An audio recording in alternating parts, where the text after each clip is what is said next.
ఏ project అయినా ఇంత success అవ్వడానికి కారణం ఇప్పుడున్న పరిస్థితుల్లో కస్టమర్లు ఏం కోరుకుంటున్నారు అది తెలుసుకొని ప్రాజెక్టు రూపొందించడం. అలా తెలుసుకోవడానికి ఒక యజ్ఞమే చేయడం జరిగింది. గత సంవత్సర కాలం నుంచి అంతకుముందు వెంచర్స్లో కొనకుండా వెళ్ళిపోయినటువంటి కస్టమర్ల ఇంటికి స్వయంగా వెళ్ళి వారు కొనకపోవడానికి గల కారణం, వారు ఏం కోరుకుంటున్నారు అని తెలుసుకొని ఇప్పుడు ప్రాజెక్టులు రూపొందించబట్టే ఇన్వెస్టర్ దగ్గర నుంచి మంచి ఆదరణ లభిస్తోంది. ఇదొక అద్భుతమైన ప్రణాళిక అనే చెప్పాలి.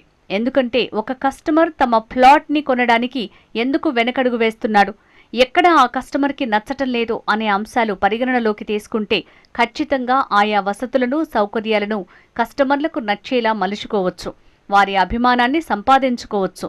అదే ప్లాన్ ఓ చక్కటి ఫలితాలను ఎన్ఆర్ఐ ప్రాజెక్ట్స్కి అందించింది. కస్టమర్లను మరింత సంతోషపెట్టేలా తమ ప్రాజెక్టులను డిజైన్ చేయటం జరిగింది. పూర్తి స్థాయిలో కస్టమర్లకు ఇంతగా ప్రాధాన్యత ఇచ్చిన సంస్థ కేవలం మన ఎన్ఆర్ఐ ప్రాజెక్ట్స్ సంస్థ మాత్రమే. బహుశా అందుకే కేవలం చూడటానికి వచ్చి ఇక్కడ సంస్థ చేసిన డెవలప్మెంట్స్ నచ్చి ప్లాట్లు కొన్న కస్టమర్లు ఎంతో మంది ఉన్నారు. మంచి అనేది 10 మంది షేర్ చేస్తారు. నాకు బాగా నచ్చినటువంటి ప్రాజెక్టు మీ ఫేస్ వాల్యూలో ఉండేది. నెక్స్ట్ రాము గారు నాతోటి పరిచయం అయినప్పుడు రాము గారిది మీది, మీ రిజంబ్లెన్సే ఈ ప్రాజెక్ట్ యొక్క గుడ్ విల్ అంతే.